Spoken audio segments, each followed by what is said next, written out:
فی کلامہ المجید والفرقان الحمید لا تجد قوما یؤمنون باللہ والیوم الآخر یوادون من حاد اللہ ورسولہ ولو کانوا آباءهم او ابناءهم او اخوانهم او عشیرتهم اولئک کتب فی قلوبہم الایمان وأيدهم بروح منه ويدخلهم جنات تجري من تحتها الأنهار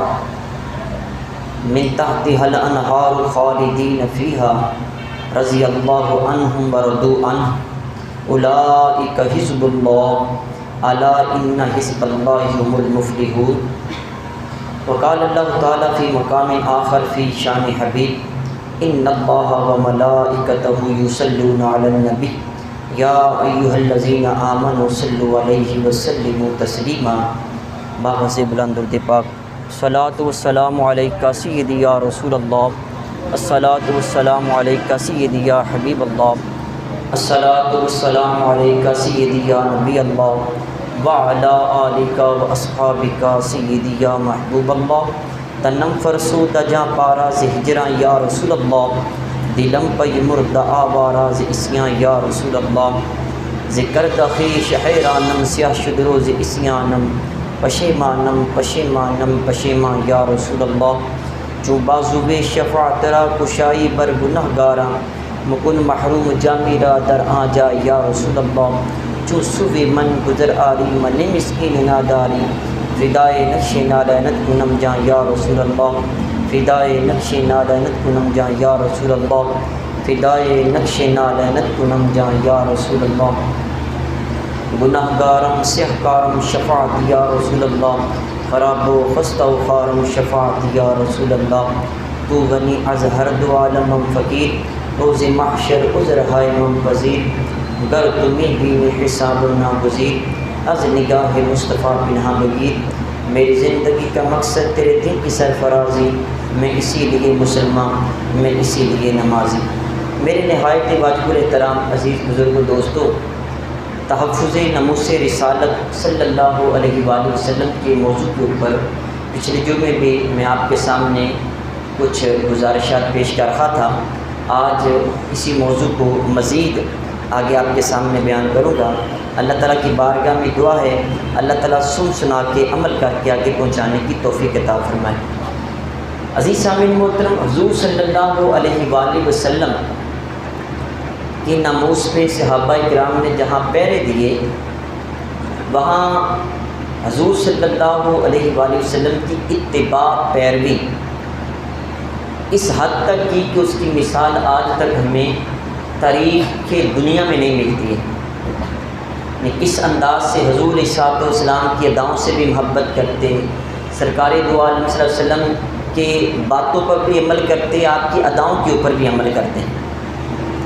حضرت عمر فاروق اعظم رضی اللہ تعالیٰ عنہ چند ایک واقعات آپ کے سامنے عرض کرتا ہوں کہ کس طرح حضور کی اتباع کرتے تھے. حضرت عمر فاروق اعظم حجر اسود خانہ کعبہ کے کونے میں یہ پتھر نصب ہے، تو یہ سفید کلر کا تھا، لوگوں کے گناہ چوس چوس کے یہ بلیک کلر کا ہو گیا ہے. تو حضرت عمر فاروق اعظم رضی اللہ تعالیٰ عنہ حجر اسود کے پاس گئے، اسے جا کے فرمانے لگے خدا کی قسم میں جانتا ہوں کہ تو ایک پتھر ہے. حجر اسود کو کہنے لگے میں جانتا ہوں تو ایک پتھر ہے، نہ نفع پہنچا سکتا ہے نہ نقصان. اگر میں نے نبی کریم صلی اللہ علیہ وآلہ وسلم کو تجھے بوسہ دیتے ہوئے نہ دیکھا ہوتا تو تجھے میں ہرگز بوسہ نہ دیتا. کہ میرے سونے مدینے والے صلی اللہ علیہ وسلم نے تجھے چوما، اس بنا پہ میں بھی تمہیں چوم رہا ہوں، وگرنہ تو نہ تو نفع پہنچا سکتا ہے اور نہ ہی نقصان. سنن نسائی کی روایت ہے کہ اس کے بعد حضرت عمر فاروق اعظم رضی اللہ تعالیٰ عنہ آپ نے حجر اسود کو بوسہ دیا. حضرت عثمان غنی ذو النورین کس طرح حضور صلی اللہ علیہ وسلم کی اداؤں سے بھی محبت کرتے ہیں. ایک مرتبہ آپ نے وضو کا پانی منگوایا،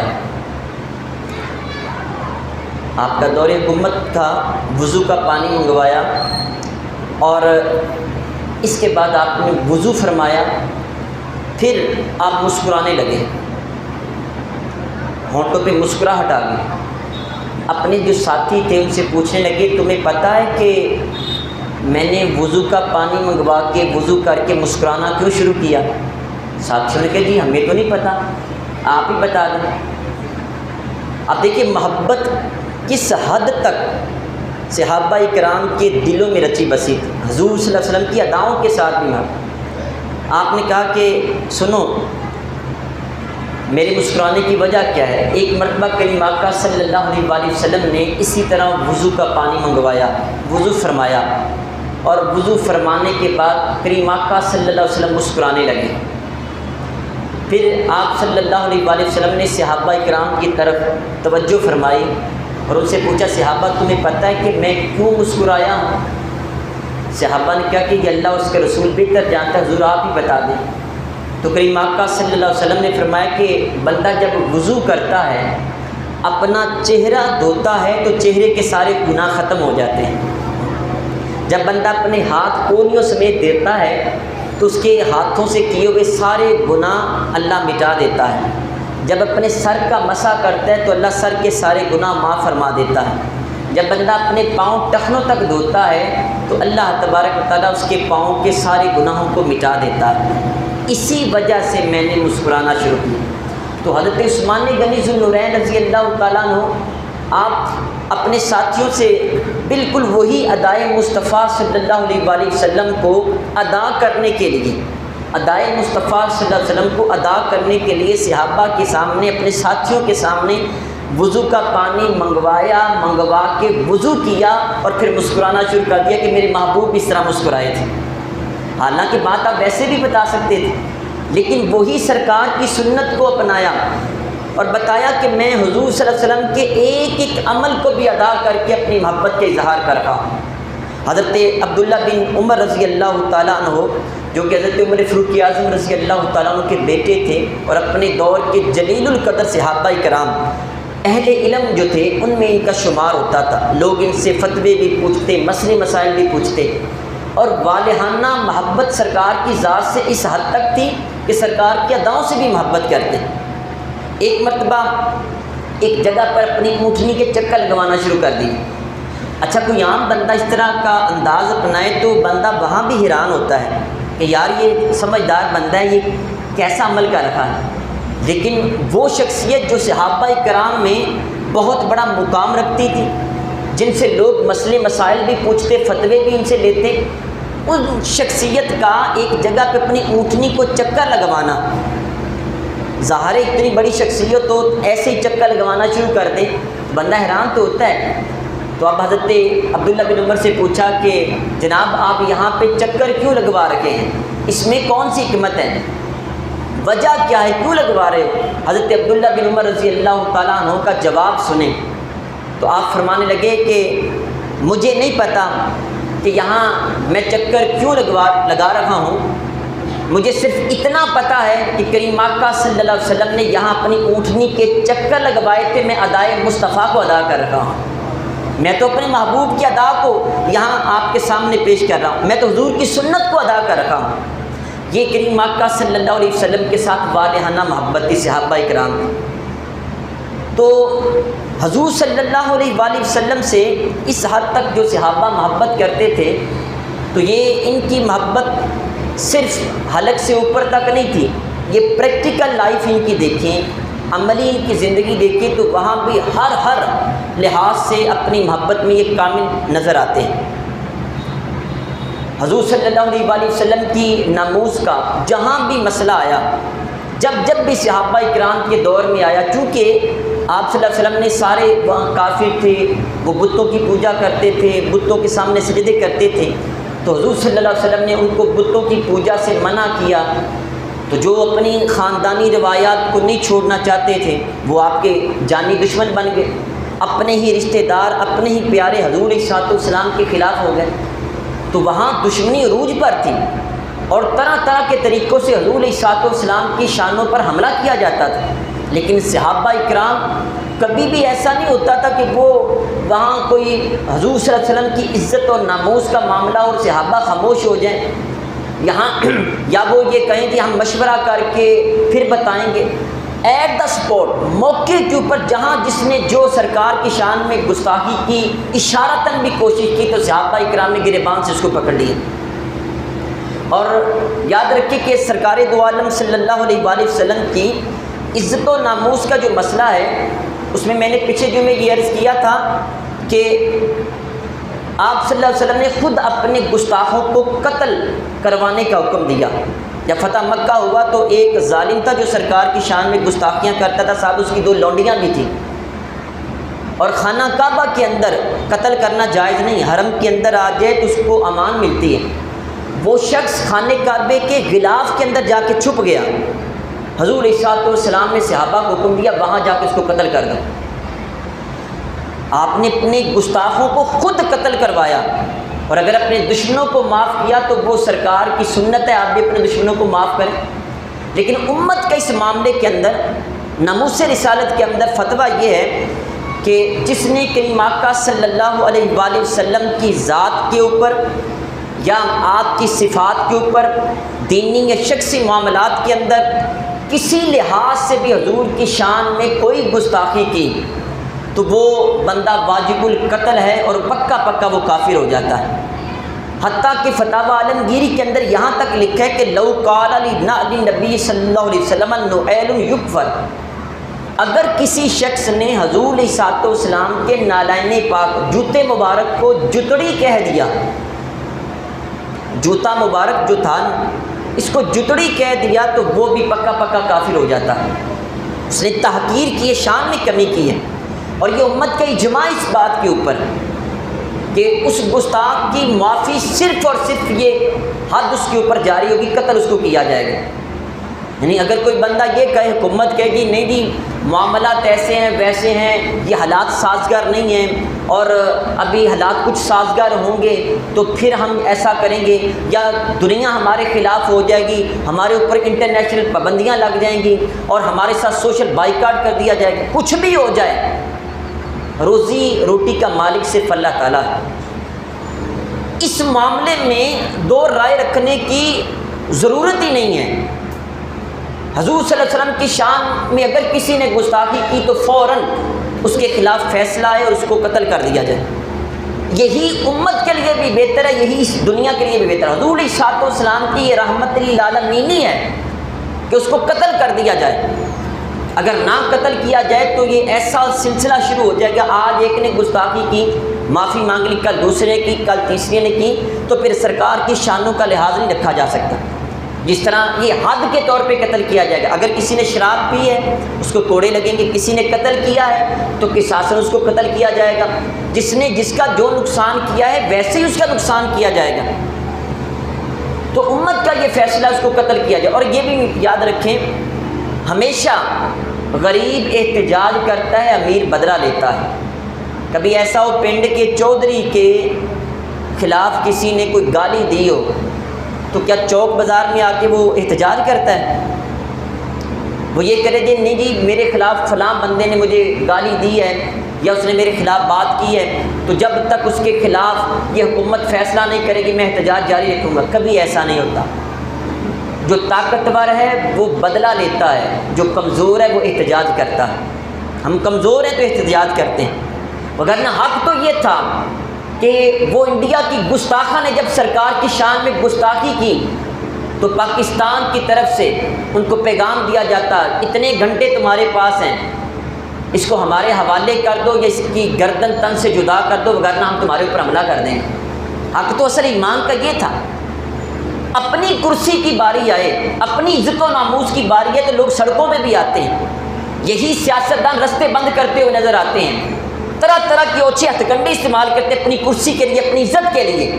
آپ سوشل میڈیا پہ دیکھ لیں، اپنے لیڈر کا دفاع کرنے کے لیے لوگ گالی گلوچ کے اوپر اتر آتے ہیں، قتل و غارت کے اوپر چلے جاتے ہیں۔ لیکن افسوس سونے مدینے والے صلی اللہ علیہ وسلم کی آپ کی عزت و ناموس کی باری ہو تو ہمیں پھر حکمتیں نظر آتی ہیں، نہیں جی ابھی حالات سازگار نہیں ہیں، ہم نے کیا تو یہ یورپین کنٹریز ہمارے خلاف ہو جائیں گے، وہ ہمارا باپ امریکہ ہمارے خلاف ہو جائے گا۔ یہ طرح طرح کی یہ باتیں ہوتی ہیں۔ یہ افسوس، صد افسوس کہ یہ ہمارے ایمان کی کمزوری ہے، وگرنہ صحابہ کرام جس طرح سرکار کا دفاع کرتے تھے. آپ کے سامنے عرض کرتا ہوں، حضرت عبداللہ بن رواحہ رضی اللہ تعالیٰ عنہ قادر الکلام شاعر بھی تھے، بڑے بہادر تھے. جنگ میں سب سے پہلے باہر نکلتے جب جہاد پہ جانا ہوتا، اور جہاد میں سب سے اینڈ پہ واپس آتے.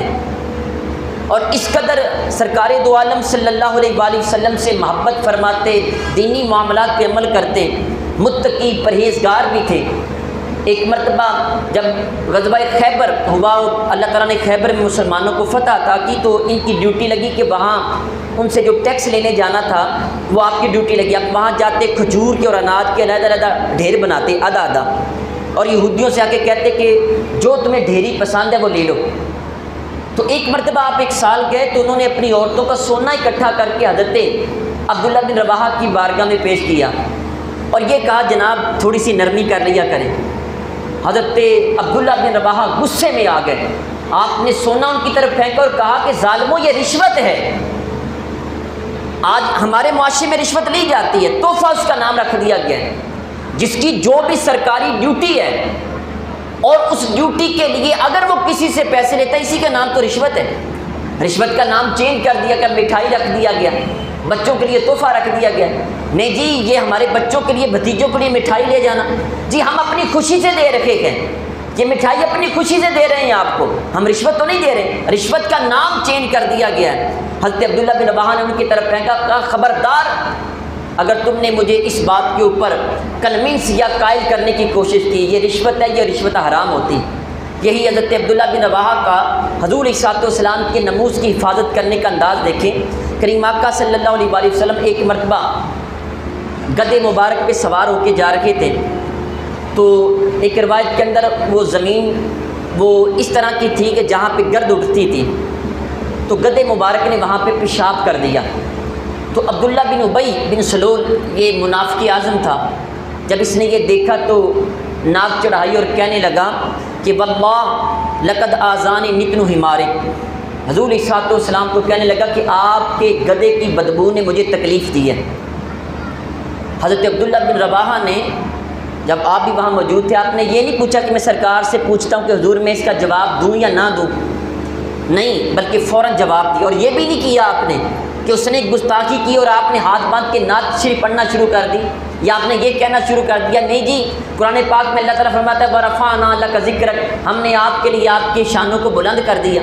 اس نے قرآن کی آیتیں پڑھنا نہیں شروع کی، نہ ہی نعت خانی والے شروع کی، بلکہ جواب دیا. اس کا اینٹ کا جواب پتھر سے دینا، یہی شان مصطفیٰ ہوتی ہے، یہی ناموس مصطفیٰ کی حفاظت ہوتی ہے. یہ کیا ہوا ہم سے مذمت کرتے، قراردادیں پیش کر دی جائیں اور گستاخ دندناتے پھریں؟ یہ بالکل منافقوں کا یہ طریقہ ہے، یہ کمزور اور بزدل لوگوں کا طریقہ ہے. کیا جواب دو گے جب قبر میں جاؤ گے سونے مدینے والے صلی اللہ علیہ وسلم کہ حضور ہمارے پاس اقتدار تھا اور اپنی کرسی کو بچانے کے لیے ہم آپ کی ناموس کے لیے باہر نہیں نکلے تھے. اور یہ بھی بڑے افسوس کی بات ہے، جب بھی حضور علیہ الصلوۃ والسلام کی شان میں گستاخی ہوتی ہے تو چوک و بازار روڈ کے اندر اگر کمزور احتجاج کرتے ہیں، ہم کمزور احتجاج کے لیے اپنے تئیں جتنا ہے ہم کرنے کے لیے باہر آئیں، تو لوگ یہ بھی کہتے ہوئے نظر آتے ہیں جی یہ آج مولویوں کو کیا ہو گیا. مجھے یہ بتائیں، آپ نے بارڈر پار والے کسی کا کلمہ پڑھا؟ کیا آپ حضور سے محبت نہیں کرتے ہیں؟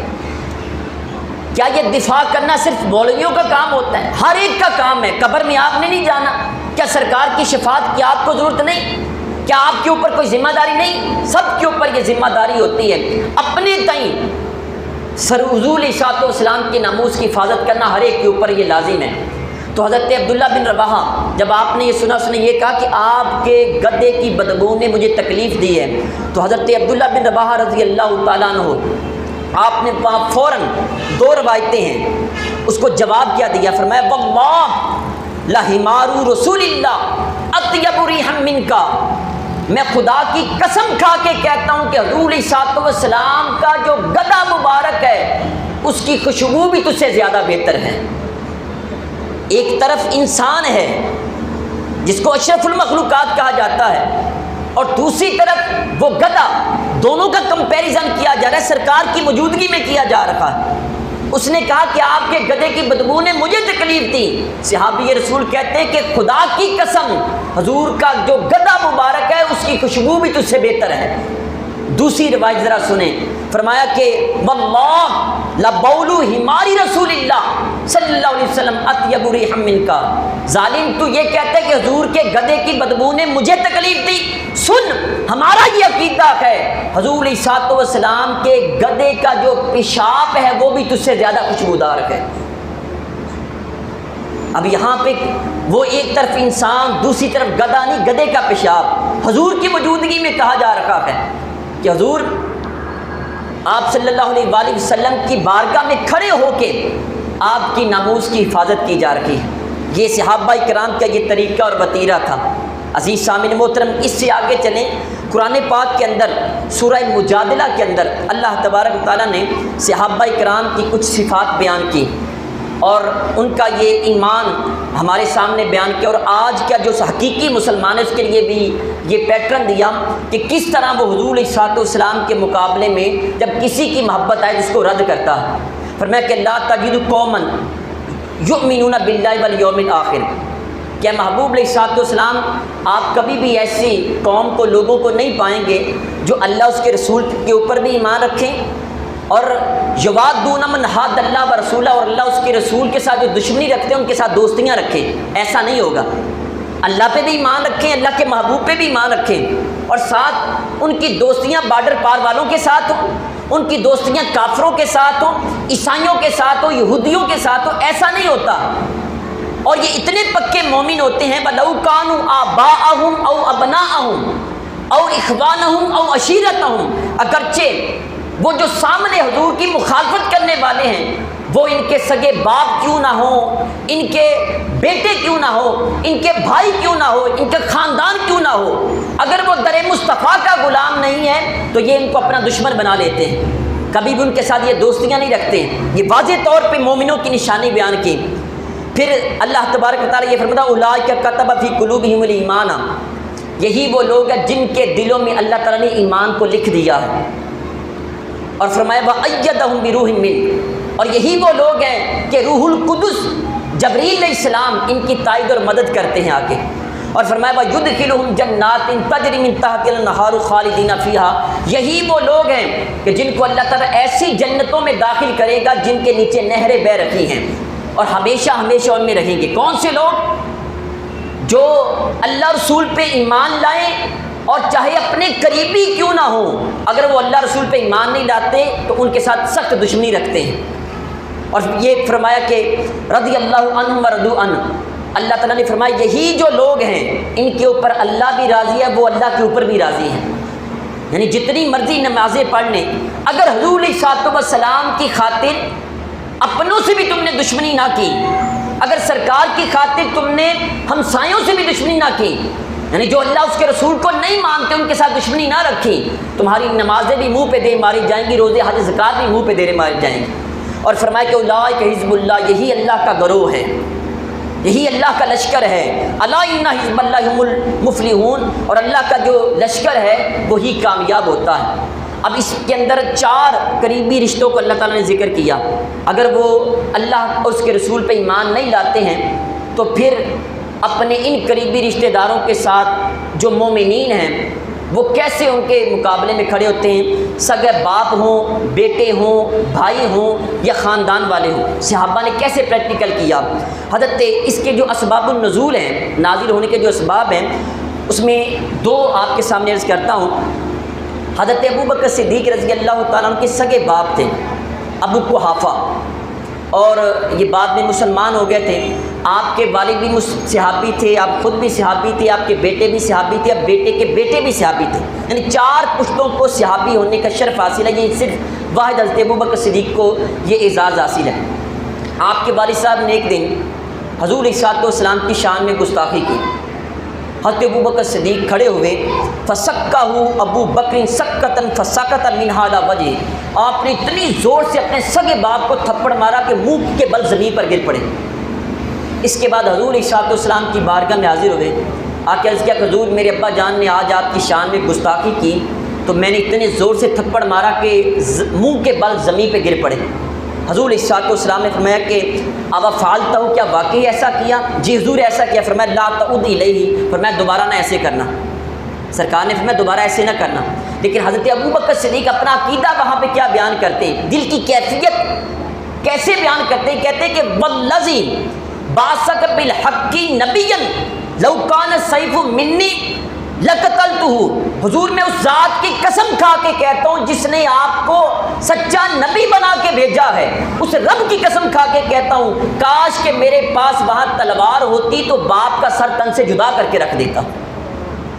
یہ وہ قوم تھی جس کے بارے میں اللہ نے فرمایا کہ جب اللہ رسول پہ ایمان لے آئیں تو پھر اللہ رسول کے دشمنوں کے ساتھ کوئی یارانہ نہیں رکھتے ہیں، یہ سگا باپ بھی آ جائے۔ پھر دوسرا اس کا شان نزول یہ ہے کہ حضرت ابو عبیدہ بن جراح رضی اللہ تعالیٰ عنہ جب غزوہ احد تھا، آپ نے اپنے ہاتھوں سے اپنے سگے باپ کو قتل کیا، سگے باپ کو میدان احد کے اندر قتل کیا۔ اور صحابہ کرام کثیر واقعات ہیں جس میں سرکار کی شان میں دفاع کیا، حضور کی ناموس کی حفاظت کی، یعنی جو کافر تھے ان کے ساتھ کوئی نرمی نہیں برتی۔ حضرت سعد بن ابی وقاص رضی اللہ تعالیٰ عنہ جب آپ ایمان لے آئے تو آپ کی والدہ آپ کے پاس آئی، کہنے لگی سعد سنا ہے کہ تم سونے مدینے والے کے اوپر ایمان لے آئے۔ آپ نے فرمایا ہاں میں نے ان کا کلمہ پڑھ لیا ہے۔ اب والدہ نے کہا کہ بیٹا ان کا کلمہ پڑھنا چھوڑ دو، ان کی غلامی ترک کر دو، دوبارہ اپنے بت پرستی والے دین میں آ جاؤ۔ آپ نے فرمایا اماں جان ایسا نہیں ہو سکتا۔ اب ماں نے آپ کو وارننگ دی، دھمکی دی، دھمکایا آپ کو، کہنے لگی کہ بیٹا سنو، اگر تم اسلام چھوڑ کے دوبارہ کفر کی طرف نہیں آئے تو میں تیرے سامنے اپنی جان دے دوں گی۔ سگی ماں نے کہا اگر آپ چھوڑ کے نہیں آئے تو میں تمہارے سامنے مر جاؤں گی۔ اب سنو دیکھو کہ واپس آنا ہے یا مجھے مرتے دیکھنا ہے۔ حضرت سعد بن ابی وقاص کا ذرا آگے سے جواب سنیں۔ آپ نے فرمایا کہ ماں تو کہتی واپس آ جا ورنہ مر جاؤں گی، وارننگ دیتی ہے، مجھے دھمکاتی ہے۔ سنو لو کانت لکی الف نفس فخرجت نفسا نفسا ما ترکت دینی ھذا لشیء، اے ماں اگر اللہ تعالیٰ تجھے ایک زندگی نہیں 1000 زندگیاں دے، 1000 تجھے زندگیاں دے اور 1000 زندگیوں میں سے ہر زندگی تو میرے سامنے آ کے مجھے وارننگ دے بیٹا در مصطفیٰ کو چھوڑ واپس آ جا وگرنہ مر جاؤں گی، ماں 1000 مرتبہ تجھے مرتا دیکھوں گا لیکن در مصطفیٰ کو نہیں چھوڑوں گا، تجھے مرتا دیکھوں گا لیکن در مصطفیٰ کو نہیں چھوڑوں گا۔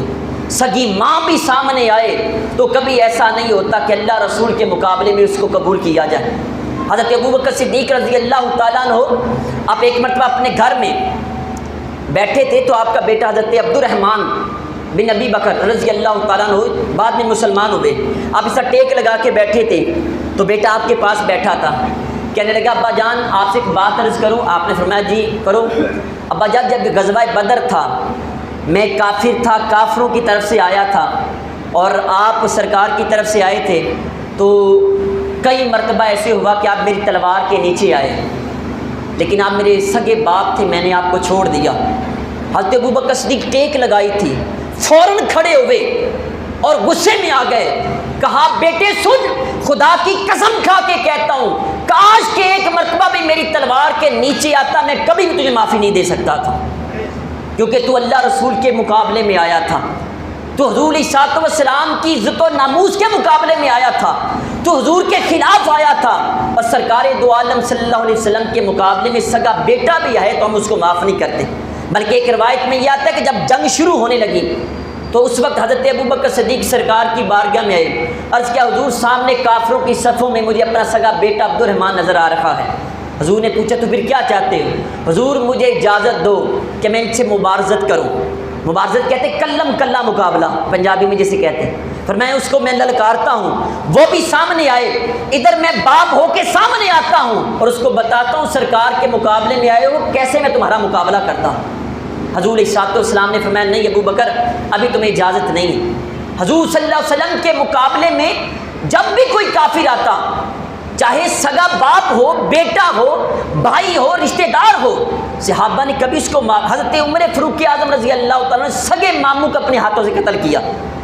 آج یہاں پہ یہ کہتے ہیں نہیں جی حالات سازگار نہیں ہیں، سوشل بائیکاٹ ہو جائے گا، دنیا ہمارے ساتھ تعلق ختم کر دے گی، امریکہ ہم سے ناراض ہو جائے گا، وہ یورپین کنٹریز ناراض ہو جائیں گے۔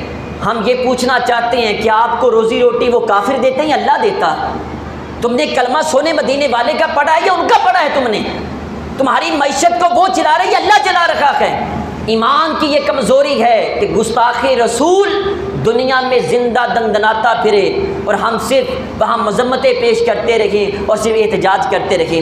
میں نے شروع میں عرض کیا تھا کہ کمزور احتجاج کرتا ہے اور طاقتور بدلہ لیتا ہے۔ اللہ تعالی ہمیں طاقت عطا کرے تاکہ ہم ان کافروں سے بدلہ لیں۔ وما علیہ الا البلاغ المبین۔